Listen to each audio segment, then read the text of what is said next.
The other one that I thought was interesting, I don't know if you made a video about this, but the soccer player Kaka getting a divorce from his wife, Oh yeah. and like again, she said they were high school sweethearts. She said he was too perfect, and which is fine. I've seen women do that. We've had several girls on the show, and I ask them, when you've broken up with a guy, have any of you ever regretted it? And I think maybe 2 out of 100 have ever said that they've regretted breaking up with their guy. But in this case, he goes off and he's ready to marry another woman, and then all of a sudden she wants to stop the wedding. I mean, and I've said this before. I think there may be some evolutionary adaptation with women where they cannot admit that it was bad to cheat on their boyfriend or it was bad to break up with them. Like, no matter what. I admit that some guys probably were bad boyfriends and you should have left, but they can't all be like that.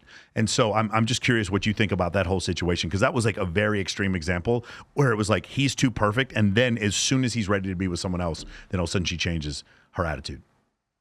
Well, I think it was a wake-up call for most men, and basically saying, like, look, just because you do everything right, and just because you do everything that she says she wants you to do, she wants you to make money, she wants you to buy her gifts, she wants you to treat her like a princess. It's bullshit. Just because a woman's telling you what she wants doesn't mean that she actually wants. There's what they say they want and what they really want. And women don't want men who simp for them, who make it easy, who don't challenge them, who aren't, let's say, a bit more vague in their desires. They have to be guessing at what they want. Women want to fight for men. Women want to know that there's other women out there that desire the same men. And so when you're dating somebody and you commit to that person, especially if you're married, and then you basically are like, oh, it's happily ever after, this is complete nonsense. If a woman senses that there's no other woman that's interested, that you're there for them, they're very easy going to lose that attraction. If you're not testing your woman to see, are they still attracted to me? What their attraction level at this point? Then it's going to slowly slip and you're going to lose that girl. One of the things, I believe it was Mac and Murphy who did a video on this, describing the dad bod, like what happened with the dad bod phenomenon. And one of the things, the reason why women were saying it is because women have it's just a theory here. Women have 2 different attraction points where they're physically aroused and attracted to a man, and then they also need to feel comfort. Whereas men, we don't need to feel comfort. We could have sex with a woman we don't feel comfortable with or don't know based on how physically attractive we are, or we're at least more likely to do that than most women. And so when women say, I like a dad bod, I think what they're saying is, I like a man I'm already attracted to have a dad bod. Whenever they mention the dad bod, it's always Seth Rogen, or it's Elon Musk, or it's some guy who already has Vince Vaughn, who has a ton of status beforehand, and then he says, I like a dad bod. When women say, I want a guy to bring me flowers, what they're saying is, I want a guy I'm attracted to bring me flowers. When they say, I want a guy who's vulnerable, they want a guy they're attracted to be vulnerable to them. And because from their standpoint, they can't conceive of a man they're not attracted to becoming attractive to them. We as men, though, understanding the concepts of self-improvement, the concept of mate choice copying, pre-selection, sexy sons hypothesis, all these attraction triggers, we know that we can go from unattractive to attractive, but from a woman's standpoint, that isn't real. There's a good, I've said this before, I don't think that women believe male self-improvement is a real thing. I think from their standpoint, they just walk up to a guy, they have a feeling, that feeling was always there, it's karma, destiny, and fate, and so I'm attracted to this guy, and it doesn't make any difference all the work that he put into it. And so I think that's kind of where this myth comes from, is that what will happen is women will say something they feel that makes them feel comfortable, and they'll express it like that it's an attraction cue, and then the nerdy guy who they're not attracted to brings them flowers, and like, what the fuck is this? Why is this weirdo bringing me flowers? Because they're not communicating it that well. I think the women that say that they like the dad bods have anxious attachment styles, or they don't have a lot of self-esteem, self-worth, or self-validation, because there's no way, if you're a 10 out of 10 and you think you're the shit, that you're going to want to be with a guy that you deem a 5 out of 10 in terms of their body and their physique. Women, there's some women that will chase a guy who's not really all that attractive. I've been told by many women, I'm not comfortable with you because I judge my body as not being good enough, because you're going to get some bikini model, you're going to get some girl that's in better shape. I'm not lean enough for you. I'm not this and that. And I don't say any of these things. These are all self-imposed feelings that they have. This is not coming from me. But because I'm a bodybuilder, a professional bodybuilder, whatever, they're thinking, well, if I'm not a professional, then I'm not good enough for you. And so when a woman says, I prefer a guy with a dad bod, you're too much, it's bullshit. The reason they're thinking that is because they don't think they can keep me. They don't think that they're worthy of being with me, if you want to go that far. they just don't feel confident enough to think that they can keep you. And so a woman that avoids a man who's super fit and super healthy or very good looking, it's only because they don't think that they have the ability to keep that man. They have an anxious attachment style. And so when they're with that person, if they're perhaps going on a boys' night out at the bar, they're thinking he's cheating for sure. There's no way he's going to be with me. There's no way this guy would be faithful, because they don't feel that way. And these women, oftentimes, they need to be loved by a man. Problem with that is that's probably going to be a narcissist, and that's a whole can of worms and a horrible relationship, all because women think they want the dad bod, but what they want is an actual person that they are attracted to. Yeah. Yeah, that is a really interesting thing. Like seeing those dichotomies between like attraction and comfort, and when women will say that thing about the dad bod, it just really is crazy to me, because when I hear women talk about this, that was one of the things that Mac and Murphy said, is that they're better dad candidates. And what I think a lot of men lose is that they hear dad candidate and they think sexual arousal. No, what they think is safe choice. They don't think sexual arousal, and they don't understand there's two different things, because we as men, we don't have two different things. For us, is like we see a shape, and our sexual arousal for her does not come from her master's degree, her IQ, or whether or not she's a Republican. That's not where our sexual arousal comes from. Now, her intelligence, her kindness, that may make me say, hey, you know what? I like this woman. I may be willing to have kids with her because I feel like she'd be a good mother, but that's not sexual arousal. And so there's confusion there, whereas with women, they kind of need both. Like you said before, I have a friend of mine, she's a porn star, and she told me, she's like, I don't want to date really good looking men because I don't want to compete with other women for him while she films with other men. And it's just one of these things where in her mind, she can't differentiate. She's not even aware of why she's saying these things. And so I think that's one a really interesting paradox.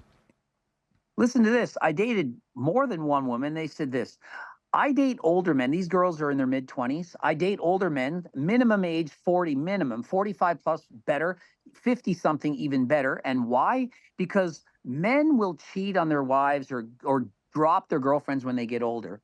And so I want to be the person that older person drops their wife or girlfriend for. And so picture this: you're 25 years of age and you're dating somebody who's 50, and they've been with their wife for 20 years and they have a divorce. That woman's 25. She dates the guy who's 50. Now he's leaving his wife who's 50 for her who's 25. She now feels more confident because, well, he's left his wife for me. I'm the 25-year-old, and so he's not going to cheat on me. And so imagine the lack of self-esteem, self-worth, and self-confidence to only date men 20 plus years older than you because you think that they're not going to cheat on you. Yeah, it's crazy. Ridiculous. But this is actually happening. These are people I've actually dated in the real world. My most recent relationship, she was 20 and I was 44 when we met. She didn't realize how old I was when we met, and it was she still had insecurity about it.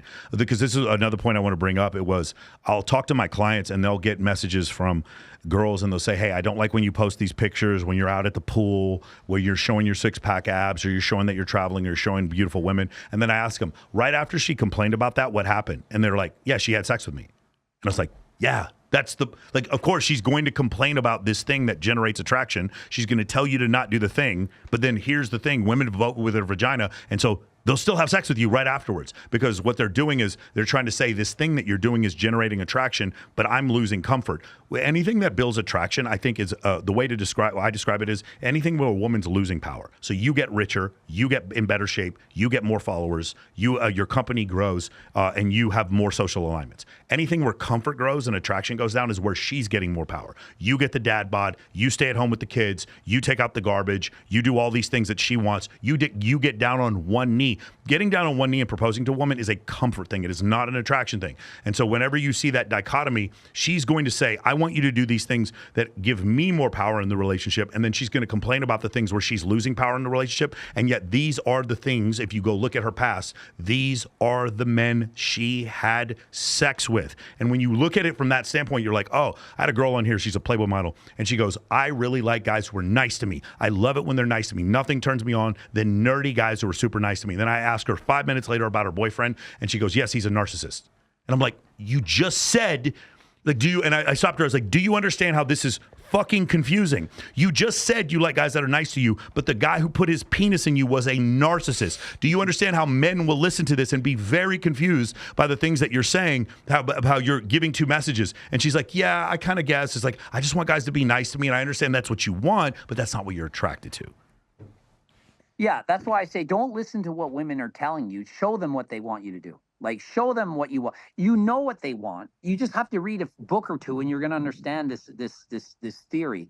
Um, Girls don't want guys who are just simply nice. They want guys that other women want. And so even if you're married, the woman should still think, wait a minute, this guy is attractive to other people. And so if you get married and you gain 50 pounds and you get the dad bod, and she married you and you were a supermodel, you're not as attractive. You're not going to have as many people looking at you. And so, does she really like the dad bod? She might say, oh, he's so sweet. I love him still. But she would love him more or act like she does more if he was more sexually desired by other females. Yeah, so you mentioned the other females thing. So in psychology, it's called mate choice copying, or the mate choice hypothesis, or sexy sons hypothesis, which is basically the concept in two gender species. Whenever there's a male who's surrounded by other females find him attractive. I brought this up on Brad Lee's show, and I just got so much hate, either from really, really like beta soy boy dudes who are like, no, I would never do this. This sounds like you're in high school, or women are like, this would never work on me.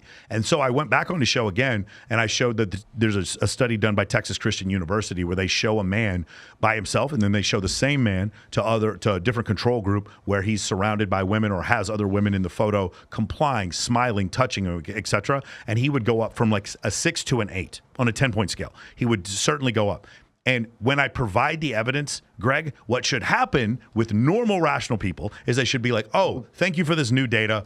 Let me look at this hypothesis and maybe change my hypothesis. Instead, what I got was more, who hurt you, bro? Why are you like this? Why are you so fucking insecure? Why are you misogynist? Why are you a misogynist? It was like crazy. Like when I bring data in, instead of saying, because if someone did this to me, if someone brought in data to me that showed that my beliefs in physics or something like, or finance were different, I'd be like, hey man, thank you for that data. I'm not stuck to a narrative. You gave me more data points. I appreciate this. Let me change my hypothesis. But instead, when I do this, I have never got more hate than when I when I have an opinion and then back it up with data. Hey, if you want to connect with influencers, top models, and high status gentlemen, click the link below and I will show you how. Absolutely for free.